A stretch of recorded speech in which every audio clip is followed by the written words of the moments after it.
What's up, guys? Barry Gaming here, back with some more Idle Heroes. As you have probably heard me complaining, and yes, see, I do actually complain in videos. A lot of you guys say I don't complain. I'm complaining right now.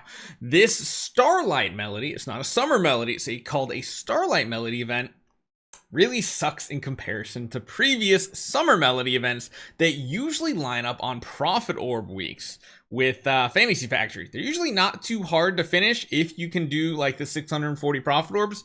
Usually lately it's been tied with the Soul Awakening Gala as well. It's pretty much the same thing. It's just they changed the schedule up for October so that everything lines up the way it does for the next few months.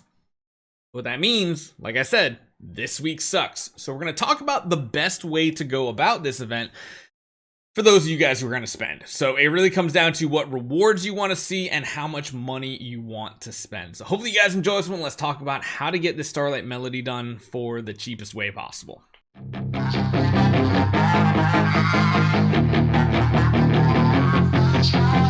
So let's be honest, this point system really sucks in comparison to what we've normally seen. You need to get to 1,000 points because 1,000 points gets you this really awesome chest. Now, one thing I will say is waiting till Thursday is most definitely the thing. You should not be trying to do this event optimally until Thursday because number one, you're gonna have to finish a full Imps adventure. Number two, well, you're gonna need the adventure package as well. And number three, you're gonna need to cash in all of your extra resources for the Undersea Treasures campaign event loot with those violet conch shells. So again, this is a little early, but it does prepare you for Thursday. Now, here's the tea. So normally we would have, instead of like Imps Adventure dice, we'd be able to get like 640 points here because of Profit Orbs. The sad part is Imps Adventure, you can't save them up like you can save Profit Orbs, and that's why this event really is not good. Basically, what most people are going to be able to get are 78 ordinary dice. That's it. 78 dice is not anything when it comes to the total points of this event. Beyond that, for every 10 event currencies you get 1 point.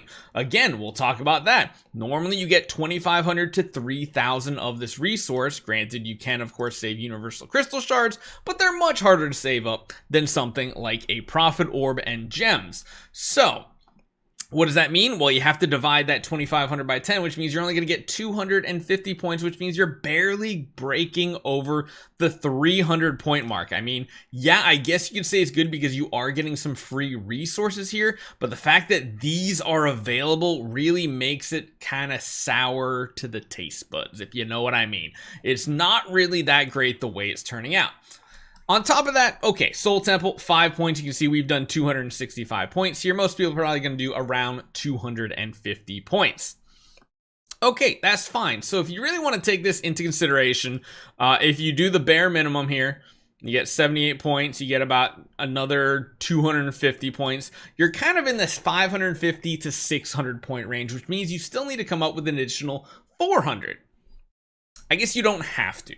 If you are going to be spending and you get this package, you will be getting, of course, some more dice and the 3 times privilege. So if you just do that and you don't want to purchase anything else besides the package, you'll get what?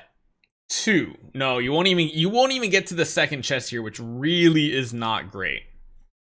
You're going to have to do something more, most likely. That extra 35 dice, man, it might be enough to get you to where you want to be because again, you need to get to like the 675 point mark with the 3 times multiplier in order to get 2 of these. Now to get 3 of them, of course, you have to go all the way. So how can we do that? Well, if we're talking about spending money, because of course that's the only way at this point to finish this event, because you need either dice or you need additional starry gems. Now if you have a ton of extra starry gems, then that's fine. That's not a big deal. However, if you're kind of tapped out, like in my situation, we're going to break down and tell you guys exactly how it goes. So if you were to go and you need to purchase additional starry gems, well, if we come down here, we go down to the starry gem purchase, we're going to get 2,500 of these for $100. Eesh, already feels bad.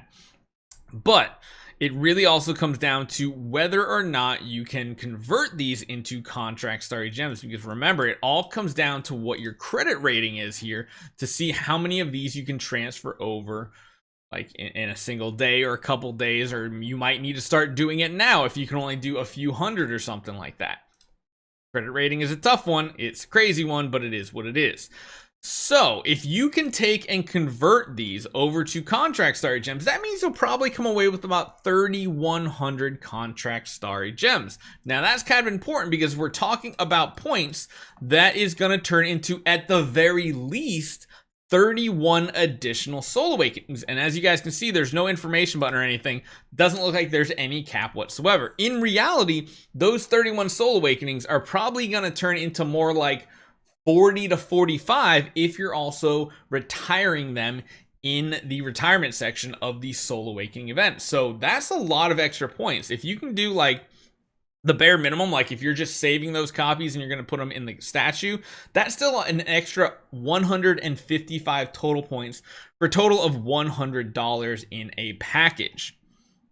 Now, that's probably even more, because if you really want to math it out, it's probably more at the very least, like 40. So that's actually an extra 200 points. So that means you kind of need to do about $200 worth of extra soul awakenings in order to get where you need to be. Or you just need to retire everything, and you might not even need to go past an additional $100 or 2,500 starry gems or 3,100 contract starry gems, however you want to break that down. But that is kind of what my calculations were.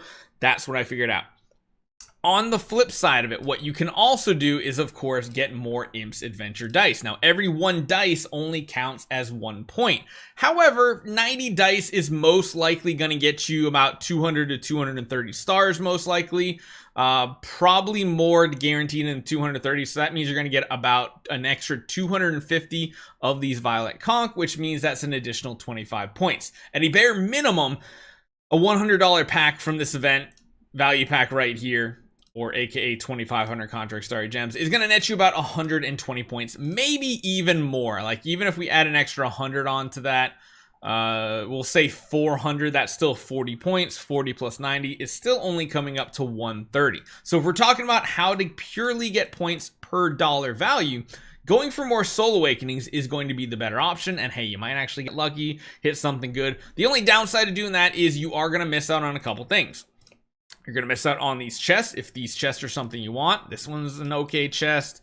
A lot of people in the whale situation, though, don't need a good majority of these chests. And then the other thing is you're not going to be getting as many of these Violet Conch. But again, it really just depends. If you're just going for like a Star Spawn core or something, you really don't need to go crazy on this event. So as far as dollar value, in my opinion, going for $100 worth of starry gems that you can convert to contract starry gems and then use them in the Soul Temple is probably going to net you a better point rate, probably like 200 points here versus 130 to 150 if you're going to go the route of Imps Adventure with the special package. Of course, like I said, you do get the double privileges and stuff, so that does add up to be a little bit extra. But in my opinion, going for the extra Soul Temple and Soul Awakenings is probably going to be the better option. So let me know what you guys think in the comments down below. Double check my math. I'm pretty sure I did that pretty well. That's going to be my strategy. I think we're going to do more Soul Awakenings as the week goes on, and we'll figure out exactly how many points we need come Thursday. Hopefully you guys enjoy this one. I'll see you guys next time.